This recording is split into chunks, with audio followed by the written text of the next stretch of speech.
All right, so welcome once again, everyone, to our Masterclass series here at the Harris School of Public Policy. For those of you that I haven't met yet, my name is Jessica Gagel. I'm the Director of Recruitment for the Evening Master's Program. So I primarily work with our part-time population, and I see some of you in the room tonight. Those of you that are interested in the full-time programs or some of our MS degree programs, please note that this session is for all audiences.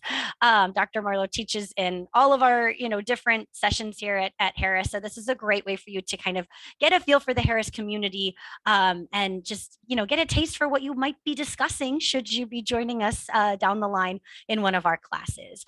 A little note for housekeeping, if you could please type your questions in the chat. We're going to have a pretty big room tonight.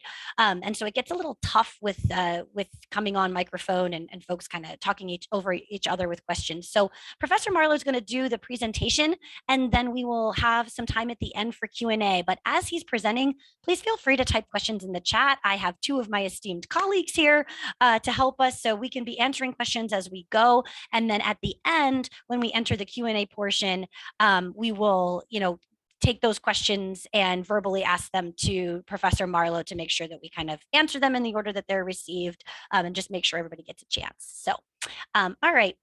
So welcome once again. Tonight's masterclass, we're going to be discussing a pretty hot topic, I must say, with municipal bonds as environmental, social, and governance investments. So ESG, I know, is a topic that I'm hearing a lot from, different of our prospective students and our alumni. This is a growing space. So we're really happy to be bringing you some content all about this tonight. Presenting for us tonight is Dr. Justin Marlowe. He's a research professor here at Harris Public Policy. He's admitted expert witness in federal and state courts and has served on technical advisory boards for the Government Accounting Standards Board, the Government Finance Officers Association, National Academies of Science, the Bill and Melinda Gates Foundation, several state and local governments, and many other public, private, and nonprofit organizations. He's also part of our Center for Municipal Finance here at Harris. So if anyone has an interest in that center, I'm sure we can, excuse my coworker. I'm sure we can discuss that in more detail as well. So Professor Marlowe, I'm going to turn it over to you for the content. Thank you very much, Jess. It's really a pleasure to be able to do this today. Thank you to you for putting all this together and for the great team at Harris for all the great work that you do. And it's a great topic for a lot of different reasons. Of course, a big one being, as just mentioned, that it's really hot. There's probably no topic right now that's getting more attention, not just in the public finance space, but in finance generally these days than ESG. It's also a great opportunity to kind of show how we do policy analysis. There's some really interesting and thorny questions that we're trying to deal with when we talk about ESG in the muni space, and then a variety of data and evidence that we have to sort through to try to understand what we're seeing and what we're not seeing. And it's a great opportunity beyond that, as Jess mentioned, to talk about how we do public finance at Harris. We're really proud of our curriculum, of our center, a lot of the great courses that we offer, a lot of the great research that we do. And so what you're seeing here is, I think, just kind of a glimpse into the way that we think about all of the things that we do in a kind of comprehensive way. As just mentioned, I'll try to get through this as quickly as I can, so we have plenty of questions, and I'd be happy to follow up with any of you at any time on anything that we get into here today. So when we talk about municipal ESG or muni bonds in the ESG space, we want to just kind of unpack a few things, but I did want to give right from the get-go an example of what we're talking about here. So when we talk about ESG, of course, means environmental, social, and governance factors. And when we talk about ESG in the world of public finance or municipal finance, there's a few things that we've seen and a few trends that I'll try to unpack here today. And one of them is this tendency to really focus on ESG principles as a way of dealing with certain kinds of particularly environmental challenges that we face. And a big one, this is a good example from greater Louisville, Kentucky. Louisville, if you're familiar at all, is a lot like a lot of other cities in that it has a sizable problem with stormwater. So the stormwater system that was built about 120 years ago or thereabouts, big concerns about the ability for that system to consistently clean water and minimize effluent out into, in their case, the Ohio River. And so a massive need for infrastructure investment. In the year 2009, Louisville entered into a consent decree with the federal government to promise to, under threat of violations of the Clean Water Act, invest somewhere around $2 billion in its stormwater management system over the next 15 years or so. So they're coming to the end of that process now. And Louisville, not long ago, in fact, earlier this year, back in January, went into the municipal bond market and borrowed a lot of money, borrowed somewhere in the neighborhood of about $130 million to do a variety of what we call green infrastructure projects, green stormwater projects. And these projects are things that you may have heard about and may not have heard about when we talk about stormwater management. Typically, when we think of stormwater management, we think of building canals and building storm sewers and channeling water out to a river or a lake.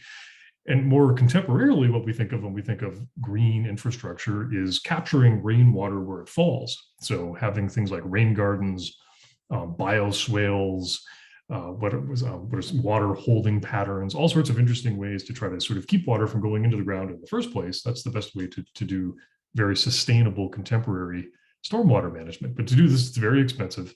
As mentioned, they've got about a $225 million bond issue that they went to the market with earlier this year. And these were what we call green bonds. These were bonds that were verified by an entity called the Climate Bonds Initiative, which some of you might have heard about. That's basically an NGO that certifies bonds as consistent with the principles, particularly of the UN Sustainable Development Program.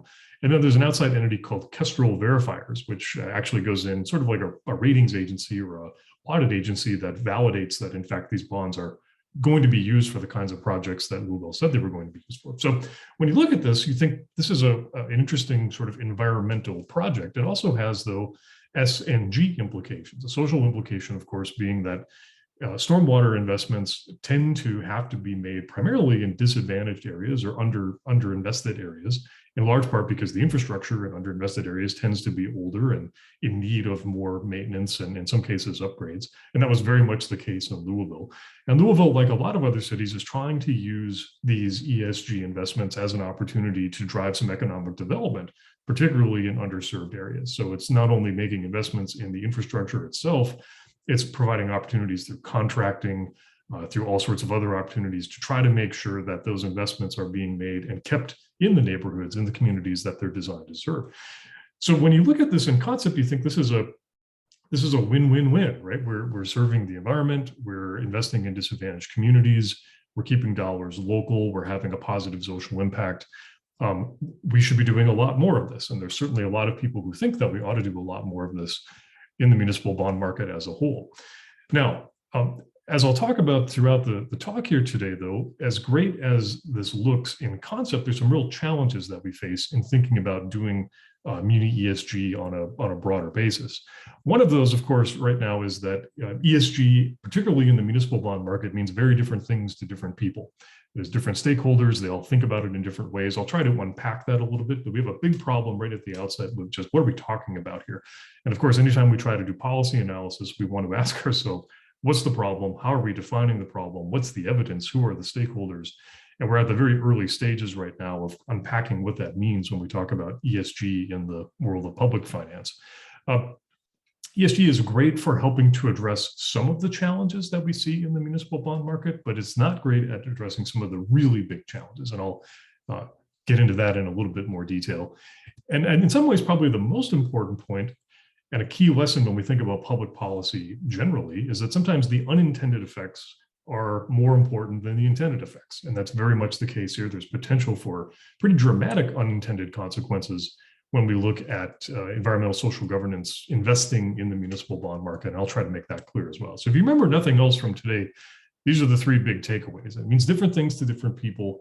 It can help address some problems, but maybe not all, and particularly not the big problems. And the unintended consequences may turn out to be even bigger and more consequential than the intended consequences.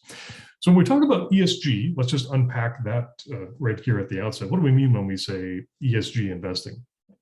So we could talk all day just about this, and we won't, but there's a few just kind of key highlights we want to focus on. The first is, in general, when we talk about ESG, we're talking about combining this idea of, is often said, doing well and doing good, right? Having a return on investments, but also trying to make some sort of positive social change. And Hank Smith, who runs Haverford Trust, which is a big asset management company, said it's about influencing positive change in society by being what they call a better investor, a more savvy investor, in some cases, an investor that produces even more returns on investment, but also has a positive social impact at the same time. We tend to focus on three components of that positive social impact. One is the environment, obviously, trying to minimize impact on our natural surroundings. Another is social. So in the corporate space, or at least in the publicly traded company space, that tends to mean things like being mindful of how our business activities have an impact on customers, on our citizens, on our employees, and on the public at large. And then there's also governance concerns. How is this company led? How is this organization thinking about the future? Is it making decisions with an eye toward keeping things sustainable and moving forward, or is it focused on quarterly returns and making sure that we hit our targets for the next couple of weeks? This is very closely related to a whole series of concepts: socially responsible investing, conscious capital, CSR, lots of things you've probably heard of before. There's people who like to finely parse these ideas. We won't do that here, and we tend not to in the public finance space, but they're all kind of part of the same basic idea, which is that we're really focused on doing good and doing well at the same time. Now, practically speaking, what does this mean? Well, when we say ESG, we're really talking about one of sort of 5 interrelated types of activities. One of them is tools that are designed to help us measure certain kinds of risks, right? We don't necessarily know when we're evaluating a company or a government's current financial operations, we don't necessarily know how susceptible it might be to disruptions in its supply chain. We're not necessarily clear on how it might be affected by things like sea level rise. And so ESG at some level is about measuring and being much more transparent about those types of risks. How can we better understand where and when and how a company or a government or some investment may or may not be well positioned for the future vis-a-vis certain kinds of particularly climate risks? It's also a way of thinking about assembling investments, so portfolios of investments. As we think about all the different funds, social index fund from Vanguard, clean energy fund from iShares, Morningstar, all these investment products that are designed to say, hey, if you want to do socially responsible or ESG consistent investing, here's a fund, here's a stock, here's an index that you can go put your dollars in. So it's an investing style or strategy. It's also at some level a social movement, right? And an opportunity to try to enact change through the kind of atypical strategy of saying, rather than lobbying in DC or in state capitals, let's instead go and try to go to investors. Let's try to put change directly on companies or on governments as a strategy for enacting social change. So we think about 350.org, the Net Zero 2050 movement. These are all sort of social movements that have really taken root in the ESG space in financial markets. A lot of us, when we think about ESG, think about this huge intergenerational transfer of wealth, right? We have somewhere over the next 50 years, it's estimated that somewhere around $30 trillion will change hands. Will go from an older generation to a younger generation. And that creates a real opportunity to try to tap into a whole pool of untapped investors, new investors who are coming into the space, whether it's the municipal bond market or any other market, and trying to appeal to the kinds of things that we think they will want to see. At the moment, in the muni ESG space, it's roughly about, in ESGs generally, it's about a $2.7 trillion market, and that's about a 50% increase just in the last 2 years. So this is a rapidly growing market. There's all sorts of investment happening across the globe, and particularly here in the US. And so again, it's this massive sort of wave that everybody is trying to understand, and some are trying to surf, and many are just trying to not get caught underneath it. So when we think about ESG, there's some very practical things that we should be thinking about. Now, there's definitely a contrarian perspective here. Some of you might be familiar. Elon Musk just last week called ESG, quote, a scam. He put out a tweet that's been retweeted now a lot and gotten a lot of attention, where he essentially said, it makes no sense that a company like Exxon, an oil company, is in the top 10 rankings according to a lot of ESG measures, and a company like Tesla, his company that makes electric cars, doesn't even make the list. Now, we could dissect this tweet, and we won't, but what he did do that got a lot of attention is sort of the second piece of this.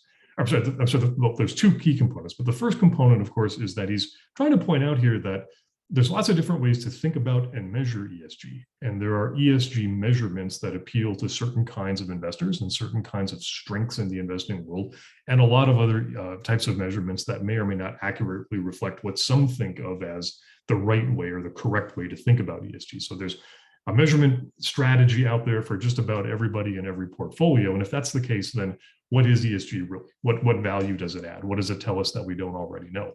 He then went off and talked about how it's basically been politicized, which is another big criticism of ESG, that it's been kind of captured, really emphasizing that sort of social movement piece that I was talking about a second ago. And this tweet got a lot of attention. It was really salient with a lot of people who have these exact same complaints about how the concept really doesn't tell us anything, and it's been hijacked by those who have different agendas. So that's where it stands right now. And when we think about the ESG landscape more generally, lots of opinions, lots of investment, lots of activity. It's about as hot a topic as you're going to find in financial markets writ large.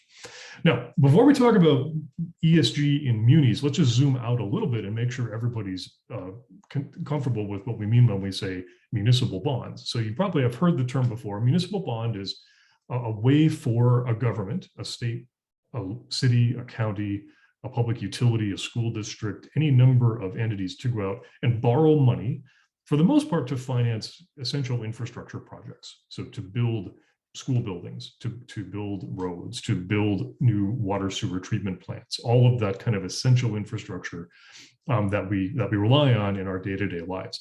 Just to give you kind of a local example, this is a recent borrowing just from last month from the village of Oak Lawn, Illinois. They went out and borrowed $20 million in what we call general obligation bonds. Those are bonds that are backed by all of the revenue streams available to the village of Oak Lawn. And they used that $20 million to do a bunch of different projects, to refurbish their train station. That's the picture there on the left.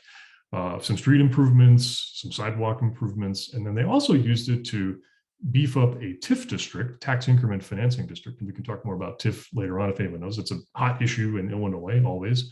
And they used that TIF, some of this borrowing, to shore up a TIF district that now houses Mariano's, big grocery store. And so this is a really good example of a kind of typical borrowing that's done by a city to try to invest in a bunch of different types of capital projects. They're going to pay about $1.3 million each year, or about $26 per capita, in what we call debt service. So interest and repaying the principal on those bonds. So it's a little bit like if you have a mortgage, it's the same basic idea. What's the total amount of your mortgage? In the case of Oak Lawn, it's about $1.35 million on the interest payments for this particular bond issue. Now, one of the things that we talk about a lot at Harris, and we talk about in debt management in general, is that if you can find ways to borrow money for cheaper, you can save taxpayers a lot of money. Increasing the interest rate on these bonds means that there's a lot more money that taxpayers have to pay in interest. And so if we can minimize that, then we're adding a lot of value and trying to keep things more efficient and effective. And a big part of what we do in debt management, and content, I've actually been working on a book on exactly this topic, is find ways to effectively manage debt with an eye toward creating value for taxpayers. That's a big part of what we do in our curriculum at Harris, and a big part of what we do in our research, and a big part of what the field of public debt management is all about. So we talk about borrowing money. Who's lending cities and counties and school districts and others this money, right? Who are the investors in these bonds? Well, at the moment, there's a little over $4 trillion worth of bonds outstanding. So it's a sizable market. Now, this is quite a bit less than, say, the corporate bond market, which is about a $25 trillion market. So it's relatively small by comparison, but it's big in terms of infrastructure investment. About 90% of the infrastructure investment that we have in the United States is done through municipal bonds.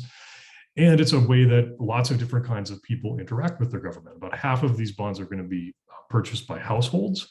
So individuals saving for retirement, saving for their college fund, whatever it might be. And then a whole list of other kinds of buyers, commercial banks, insurance companies, lots of different types of entities who buy these bonds for different types of reasons. And a really important category at the second to the top there are what we call crossover buyers. So these are buyers who don't typically invest in municipal bonds, but will under the right kinds of circumstances. So this is like international investors, for instance, or corporate pension funds, or other kinds of entities that don't necessarily benefit in quite the same way as everyone else. Crossover buyers are very important because they're one of the biggest pools of potential investors for ESG. When we think about the ESG market, we think of it really as a global market. And a lot of those crossover buyers, if they're going to come into the muni space, are going to do so because of the potential for ESG kinds of investments. So when we think about who's in this business, this is what we're looking at.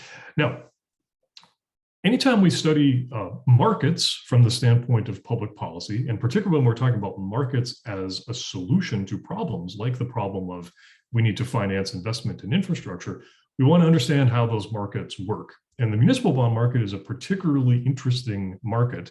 It has all sorts of quirks, and a big one is that it's, as we say, segmented in a lot of different ways. To say that a market is segmented means that it doesn't flow as easy and naturally as we might like. There's some type of what we call imperfect competition going on in that market. And all markets have some degree of imperfect competition. The muni market has a couple very specific ones. So one is what we call tax-based. When somebody buys a municipal bond, they receive interest payments, right? Just the same way if I loan someone money and they pay me interest on that loan. In the case of municipal bonds, those interest payments are what we call tax exempt, meaning I don't pay interest to the federal government for the money that I earn for buying municipal bonds. So most munis are what we call tax exempt at the federal level, often at the state level, and sometimes even at the local level. But because of that, because every state has slightly different types of tax laws, there's different ways that people can benefit from owning municipal bonds depending on what type of tax exposure they have. So if I'm a high net worth individual, I might have a strong interest in municipal bonds because I have a lot of tax liability that I want to try to manage. If I'm a corporation, I may not be interested because I don't necessarily maybe have the same tax liability. If I'm somebody who lives in a different country, I may not have any interest in municipal bonds at all because I may not have US federal income tax liability. So tax-based segmentation means that not just anybody's going to come into this market and buy these bonds, they're going to buy them based in large part on their tax preferences. There's also what we call geographic preferences. Different states treat the tax of the municipal bonds differently depending on where they are.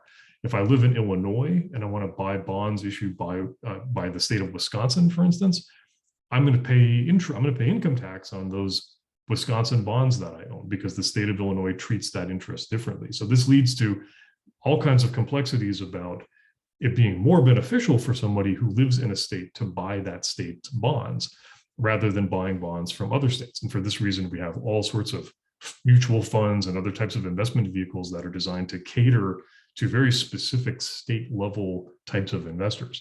So it makes for this very complex market, very different from the kind of corporate bonds or treasuries or other types of markets where any investor will come in and they'll buy anything at any time because they don't have these sort of segmentation preferences that we see here. There's also a lot of emphasis on time horizon, individuals who are interested in saving for the near term, insurance companies that tend to invest for 20 or 25 years in some cases because they're trying to have assets on their books to deal with the fact that they've written insurance policies that are subject to risk. And so there's different time horizons as well. Certain types of investors like to buy bonds for 2 years or 5 years or 10 years. And so not just anybody's going to buy bonds at anywhere down the road. So a lot of segmentation in the market, which makes this an interesting market to study, but also a very complex market to try to operate in.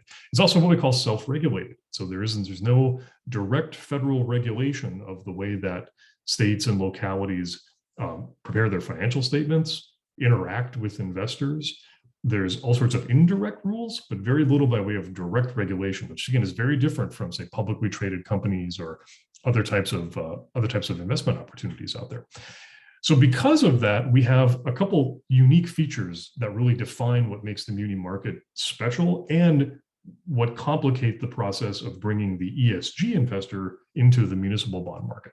One of them is, again, we really have 50 state markets. So because of the different tax treatment and different geographic segmentation, different states behave in very different ways. Investors in different states behave in very different ways. Information tends to be kind of slow and inconsistent. Because there's not a lot of regulation and because you're catering to a local crowd, there's not a big demand for a lot of investment, a lot of information that goes out broadly. So information about who's borrowing what and the finances of those governments can be slow and inconsistent. Market's also prone to big swings, right? There's not a lot of information out there. And so when something happens that leads people to think that governments, particularly state and local governments, might be in, say, bad financial shape, we tend to see a lot of people selling their municipal bonds, getting out of this market without really doing a lot of careful analysis of whether there's an actual risk there. We saw a lot of this during the pandemic. Occasionally there will be a report about the city of Chicago or the city of Detroit or some other entity that's having financial trouble. And a lot of investors go out and sell their municipal bonds, even though there's no fundamental change in how that government is behaving. So it's prone to big, what we call momentum swings. And they're also kind of difficult to buy and sell. There's no exchange. I can't go out to the New York Stock Exchange and buy and sell municipal bonds. I have to work through a broker or a dealer, and it can be kind of difficult and expensive to buy and sell them. So people tend to go into this market expecting to hold on to their bonds for a long time, and that creates a particular kind of behavior in the market. So those are the challenges that we face, right? Again, segmentation, not a lot of information, prone to big swings. In concept, ESG might be a great way to try to solve some of those problems, right? When we think about those as the problems, as the policy challenges that we face in this market, ESG might be a useful solution for a bunch of different reasons, right? One, it might bring new investors into the market, particularly international investors. We talked about how there's trillions of dollars of investment looking to find a home. If you're offering up ESG or green bonds or climate bonds, there might be international investors out there for you. So that would certainly help to broaden and streamline the market, but also potentially help to create demand for new information, right? New investors coming to the market might want to see new details about environmental performance. They might want to see new details about financial performance and the like. So potentially creating a demand to standardize and streamline information. And again, just generally be an opportunity to bring kind of a younger, hip, well-informed generation into this market. And they would then in turn demand better financial disclosures, faster financial disclosures, creating a demand for information that doesn't really exist right now. So creating that kind of demand might help to address some of these policy problems. Now, that may be wishful thinking, right? And the reality is that right now it's a little too soon to tell. But when we think about ESG as potentially solving some problems, these are the kinds of things that come to mind. Now, there's definitely a different perspective on this. And it goes something like this. It says, this is a former state finance officer told me this one time, wanted to remain unnamed because it's kind of a controversial statement. And he said, we don't have a finance problem, we have a funding problem, right? In other words, there's plenty of money available. There's plenty of people who want to loan governments money so that those governments can make infrastructure investments. That's not the problem. The problem is that people don't like to pay taxes to pay back those investors, right? We don't have a problem with finding money to do projects. We have a problem with finding people willing to pay additional taxes, additional fees, put more money into the pot so that we can pay back those investors who loan us the money to do those projects. In other words, we have a funding problem, not a finance problem. And ESG can't help us with that funding problem. ESG is not a revenue source. It's just a way of financing projects. It's a way of bringing new investors into the fold. So in that case, there's some who are quite cynical about Muni ESG, and they say that it's really just a solution seeking a problem. Right? And this is something we see often in policy analysis. There's lots of solution seeking problems, right? And if we don't properly understand the structure of the problem, if we don't understand what the evidence tells us, we can find ourselves in a situation where we're pursuing a solution just because it sounds exciting, it sounds sexy, even though it may not necessarily be solving a problem that we think we have or that we know we have. So for this next part, then I wanted to go through just what we're seeing right now, right? What are some examples of the different types of ESG activity in the Muni space, and give some specific illustrations, and then zoom out a little bit and tell us what we think that means about where we are and where we're going. So let's start with the E, of course, the environment side. I mentioned green bonds in Louisville a second ago, and there's a whole family of green bonds that have been sold as of late to finance a variety of different kinds of projects. This is a recent issue from, again, back in February, right around the same time as the Louisville deal, for the Peninsula Corridor. This is up in the Bay Area in California. This is their sort of commuter train that runs from San Francisco all the way down into the valley in San Jose. And so this train has been running for a while. They call it the Cal train. And there was a desire to electrify these trains. So move away from sort of traditional combustion and electrify these trains. Kind of controversial. There was a sales tax that was passed by voters in that region to support this before the pandemic. And now there's big questions about whether you need a commuter train in a world where people are working from home, but they're going to go forward with the project anyway. And these will be green bonds. So they borrowed $140 million to do this electrification project, reduce the climate footprint of Caltrains, and in the process, get the bonds verified, get that green bond certification, and appeal to a really broad group of investors. And so we see this type of project, which is sort of retrofitting existing infrastructure so that it's more carbon friendly, more ESG friendly, and that's made for a whole sort of family of projects that are kind of in that space, not new infrastructure, but retrofitting existing infrastructure. It's worth noting too, just as an interesting sort of historical tidbit, we've had the E in muni bonds for some time now. And this is a really good example. This is from the city of Ording, Washington. If you've ever been up this way, Ording is near Mount Rainier. It's a little bit south of Seattle. And it's right next to Mount Rainier. If you're familiar at all with Mount Rainier, Mount Rainier is an active volcano, right? And at any time it might erupt, just the way Mount St. Helens did and the way other volcanoes up in this part of the world occasionally erupt. The city of Ording, in its financial disclosures to investors, last time it went out in the market was in 2010, and they borrowed $2 million for some water and sewer projects. And when you read through their financial disclosures, you see this little tidbit that essentially says, oh, by the way, we're right next to an active volcano. And if that active volcano erupts, this community will basically be wiped off the map.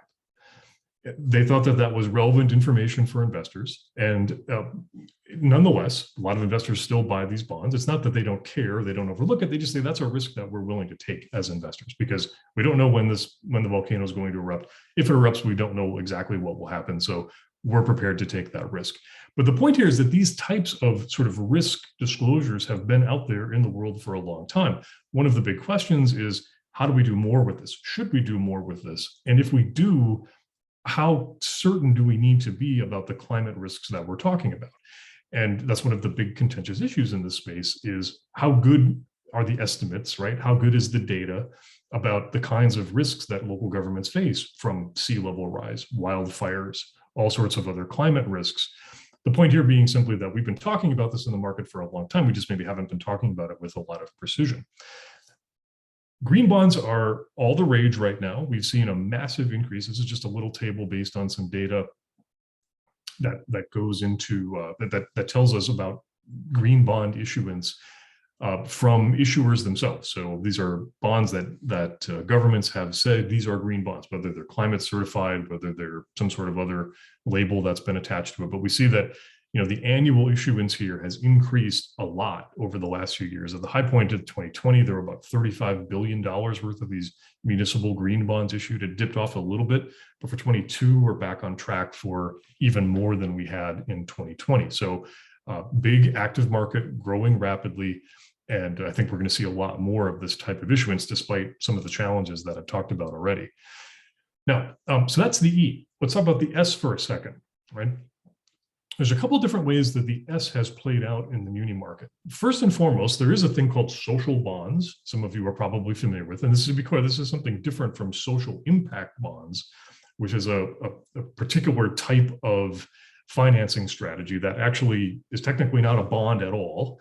And that tends to rankle those of us who study the bond market because social impact bonds are not necessarily bonds. It's just it's a type of financing strategy that's been labeled a bond. But we do have something called social bonds, which is a specific way of financing certain kinds of social impact projects or projects that are intended to have a strong social impact. Very similar to green bonds, except instead of reducing carbon footprint or reducing effluent into inland waterways, they're designed to have some sort of social impact. Charter schools have really availed themselves of this tool. There have been several large pooled multi-state charter school issuances, many of them put out by this entity called the Equitable School Revolving Fund. And they put out a bond issue last fall, a rather large one, $218 million. Kestrel Verifiers is involved in this as well. So they're not just doing the E side, they're also doing the S side. And this was essentially designed to finance a bunch of different charter school facilities. So we could debate all day whether charter schools are impact But for the purpose of this program and for the purpose of getting this verification, they are, and they're called social bonds as a result of that. The other side on the S that's been interesting to watch is that we're seeing a lot of that kind of activist ESG as a strategy to promote social change happening.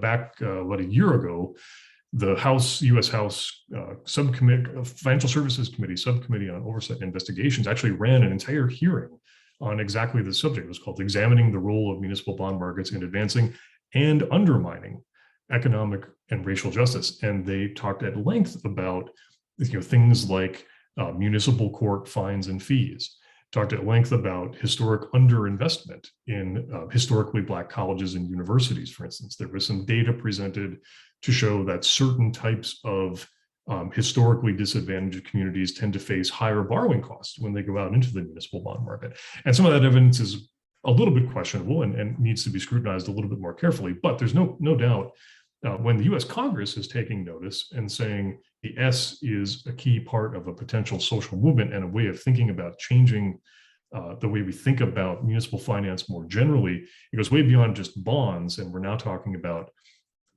questions about how we generate revenue, where are we spending money, what types of projects get done in the first place. These are all sort of part of the S component of Muni ESG. We've also seen, related to this, and especially close to home, some evidence that the S part of ESG is actually changing the way we set priorities. Some of you might be familiar, the city of Chicago is about to go out with a big borrowing for what the mayor is calling her climate action plan.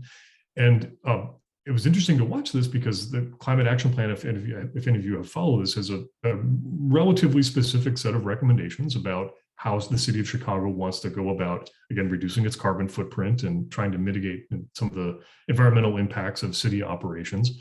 And what they were able to do was take large parts of the mayor's initiative to invest in the south and west sides, particularly from an economic development and community development standpoint, and label those investments green bonds, label those investments climate change bonds. And so you have this interesting scenario where the city said, we know that there's a big pool of potential investors out there for something called a green bond or a social bond. Let's adjust our spending priorities just a little bit, because that will allow us to go out and access that type of investment at more competitive interest rates and make that investment a little bit more affordable. And so we're seeing what many think is exactly what ESG ought to do, which is change the types of priorities that cities and counties and school districts pursue in the first place. Now, there's a couple other sort of smaller scale examples of this, but that's obviously a very big one and one that's close to home for many of us. And so a lot of us are watching the S in ESG to see if we see more of this type of thing, where we have a lot more changing of priorities as a result of things that go on in the S. Now we go to the G. The G is a little bit trickier in the muni space, in large part because a lot of people think that the G is kind of already there. A lot of people think that the G is really baked into municipal bond ratings, baked into the way that a lot of investors think about municipal bonds. For governments, by and large, what this means is, are you thinking about the future? Is there evidence that you're planning for the future, that you're not taking on big liabilities that you can't repay? And so there's a real push consistent with the G in ESG to try to do things like have better disclosures about things like pension obligations. If you as a government owe a lot of money to your retirees, that's something that we want to see clear information about. Are you deferring your infrastructure maintenance? Okay, so are there lots of potholes that need to be filled that aren't being filled? How do you go about making sure that the public is informed of that? And how do you go about addressing those challenges? Things like cybersecurity, which is a huge issue right now. Many high profile examples of governments that have been subject to cybersecurity attacks. And there's some in the world of municipal finance who think that this is a governance issue, that you should have systems and policies and strategies in place to try to prevent cyber attacks from happening in the first place, and then to deal with them when they do happen. That's a leadership question, right? That's a governance question. Having rainy day funds and fiscal reserves and other types of dollars that you can use in the future, and a bunch of other factors. These are all part of the G, right? These are all governance considerations. And there's a lot of evidence, frankly, that these sorts of things are already there. These sort of things have been baked into the way we think about municipal bonds, and there's no new what we would call material information here. It's an open question. we're studying this at the center. There's a lot of people trying to understand exactly how much information would be necessary for investors to change their thinking.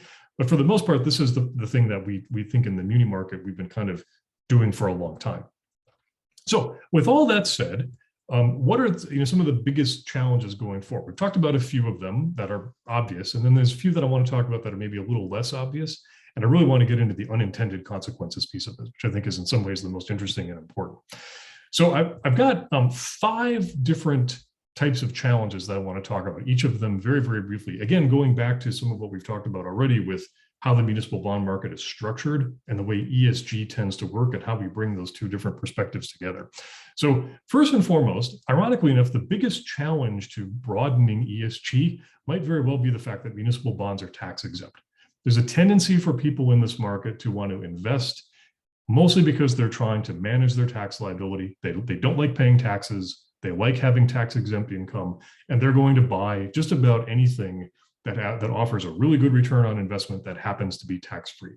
Really good example of this, last fall, Miami-Dade County went out to the market and borrowed $113 million to make some investments in Jackson Health System, which is one of the larger public health systems in Miami-Dade County. They went out and they sold these bonds, and these bonds sold like hotcakes. Investors couldn't get enough of them. It'd be a little bit like putting your house on the market and getting multiple offers over asking price on the first day. That was essentially how these bonds sold.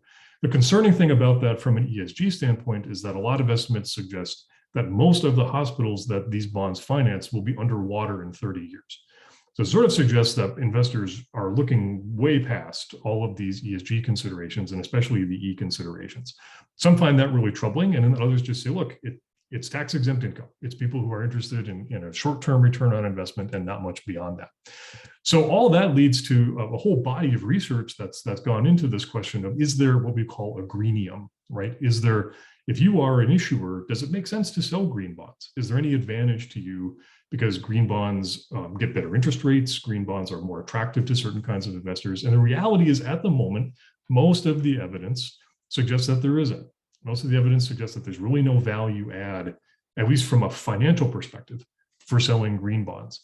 And it's a little incomplete. We need to do some more work on this. There's not a ton of green bond activity just yet, but it's a little bit disheartening for those who think that broadening the investor base and bringing new investors in is a great way to try to make for a much better, more aggressive, competitive market for green bonds.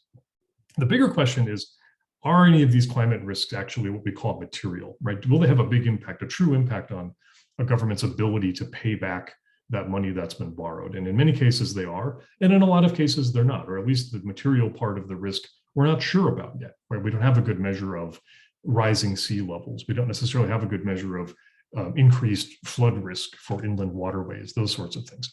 So the greenium and the tax exemption kind of working together right now to sort of say that's not a whole lot of advantage if you're an issuer. Disclosures are also a huge issue. We did a report at the Harris School for the Securities and Exchange Commission last year. And one of the things the Securities and Exchange Commission asked us to look at was what sort of data are out there? If you were an issuer and you needed to go out and say something about climate risk, what kinds of data could you bring into the mix to try to say something about it? And what we found was that there's a ton of data.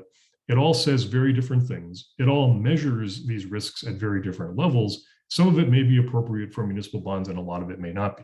Now, this is a very active market. There's lots of data providers who are coming into this space, trying to come up with new products, trying to meet this need for additional disclosure. But right now, there's a lot going on, and it's a little difficult to know exactly what it adds up to. So coming up with uniform disclosures, data that every issuer, all 50,000 US governments that borrow money could use, seems like a pretty daunting thing. There's also some policy issues, right? A lot of people like the fact that the municipal bond market is deregulated. And there's a lot of people who think that these types of disclosures about things like climate risk are a really bad idea, that they really don't add any value, and that it's mostly just the federal government meddling in the business of state and local governments. The head of the SEC's Office of Municipal Securities, Mark Sanchez, had to deal with some questions on this recently. And he essentially said, look, we think you ought to be doing more here. We're not going to tell you what type of information you should put out.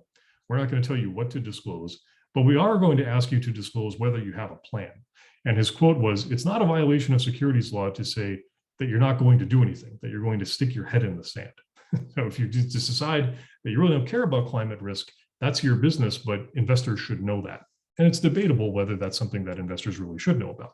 We have concerns in this market about greenwashing. Many of you who have studied ESG and the space know that greenwashing is, of course, a big concern. The idea that we're taking projects that aren't necessarily green and we're just kind of slapping a green label on them for all sorts of different reasons.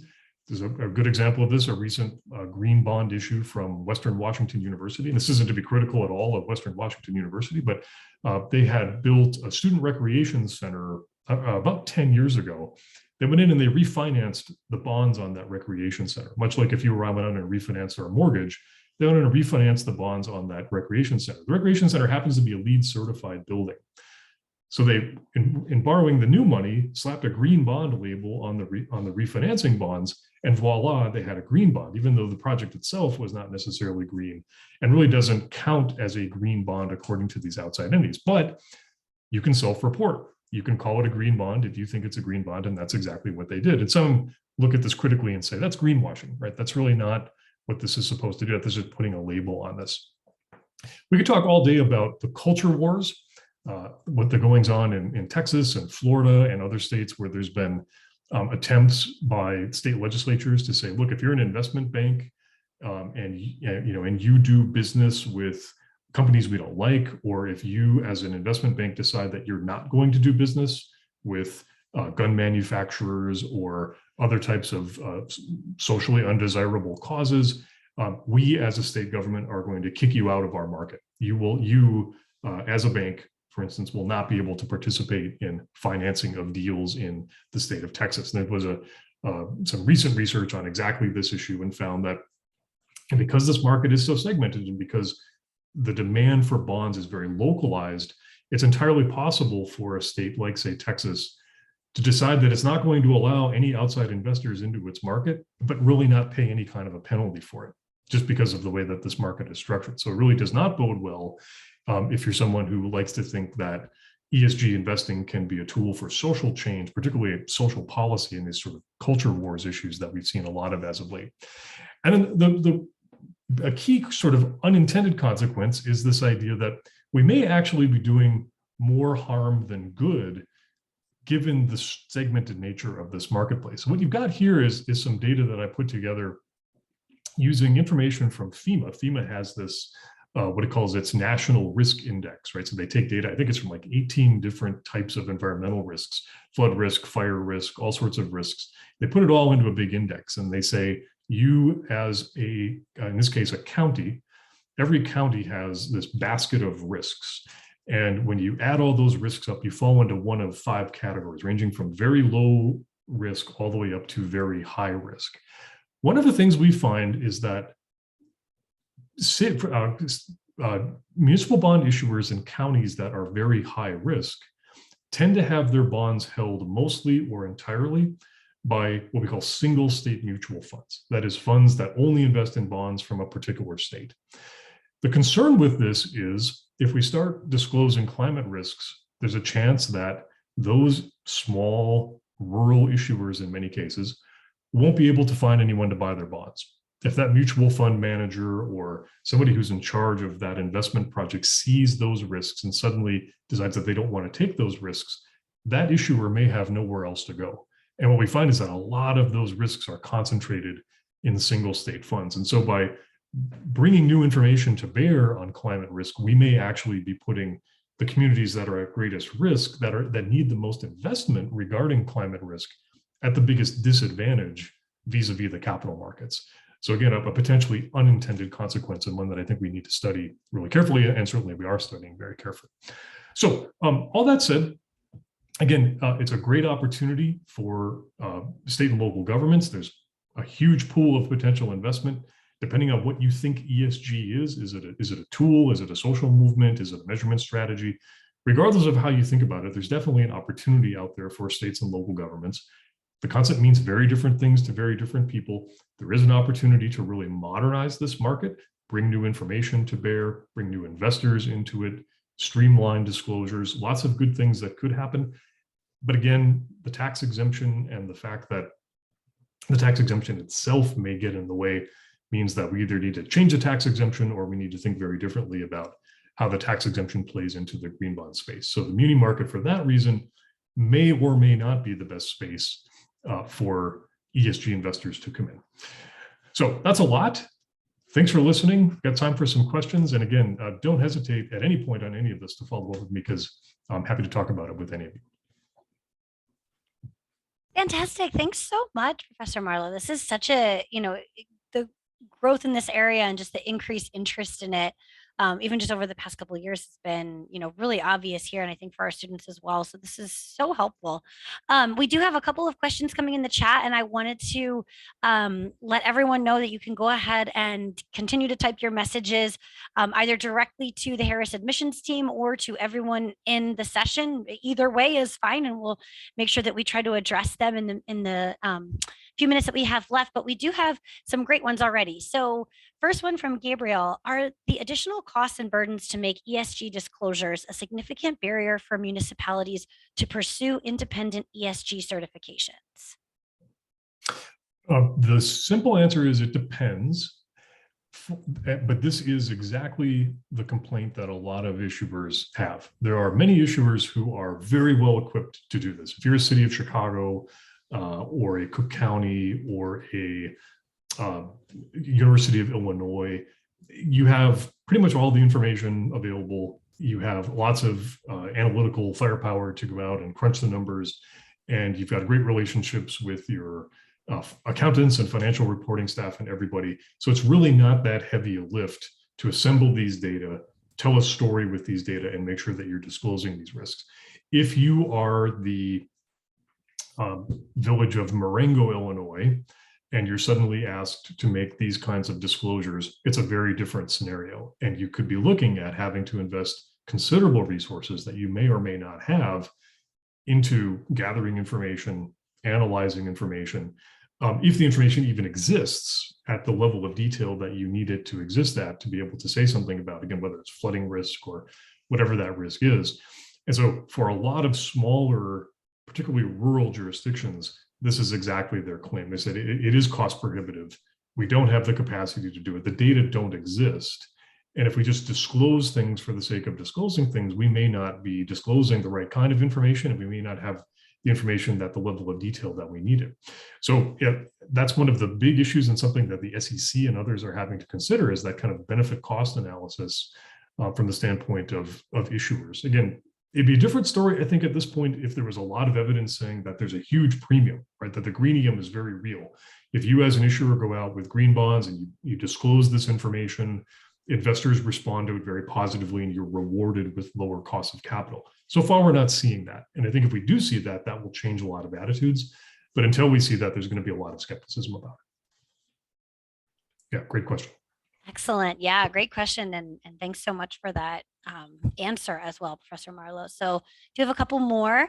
Has research shown a reduction in interest costs for bond issuances, excuse me, it's late in the day, with ESG designation versus non-designated issuances? And if so, do the interest savings justify the cost and effort of a designation? Yeah, well, again, related to the question a second ago, most of the sort of really good empirical research that's been done on this has been done specifically on green bonds, so specifically on the E side.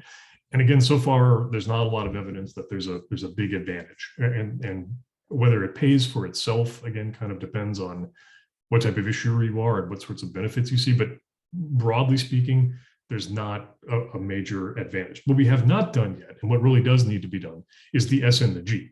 To say, if you go out and you make like a considerable effort to try to reduce your dependence on municipal court fines and fees, which has been a huge issue in municipal finance over the last few years. Do investors reward a city for doing that? If you're a school district and you make considerable gains in test performance for historically disadvantaged students, does the market reward you for taking on that part of the S in ESG? That's the piece that has yet to be explored, and something that we're looking at very carefully, and something that my sense is that is in fact something that the market would respond to in a very different way than it has so far responded to the E side of things. And we're always throwing out some great future research opportunities for some potential future Harris students here. So ways to get involved. Certainly the Center for Municipal Finance is going to continue to do work in this area too. So if this is a particular interest for anybody on this call, invite you to stay engaged with us. My colleague Devin just put in the chat, but I wanted to address this to make sure everyone knows. For those of you local in Chicago, we have an event in person tomorrow night at our downtown center. We are kicking off a summer series dedicated to highlighting the great work of our centers, labs, and institutes here at UChicago. So we're going to be spotlighting a lot of the faculty research that's happening, a lot of the different initiatives and strategies coming from the centers, but specifically focused on, tackling different issues across Chicago as well. So for anyone that's here, please join us tomorrow night. There will be a happy hour afterwards and a great alumni panel to get us started. And then we will continue this series with events over the summer, bringing everybody onto campus and having you all be able to experience a little bit of what's going on in each of the centers. Justin Center, the Center for Municipal Finance, will be in August. So I encourage you to bookmark us and keep us on the list and try to join us if you can. It should be a great event. It's always nice to be able to be back together in person as well. All right. Well, thanks so much. I see that we're at time. Professor Marlowe, once again, thank you for helping us out. We always really enjoy these master classes. For those of you that, are here tonight, again, thank you for joining us. And this was recorded. I'm more than happy to send it out to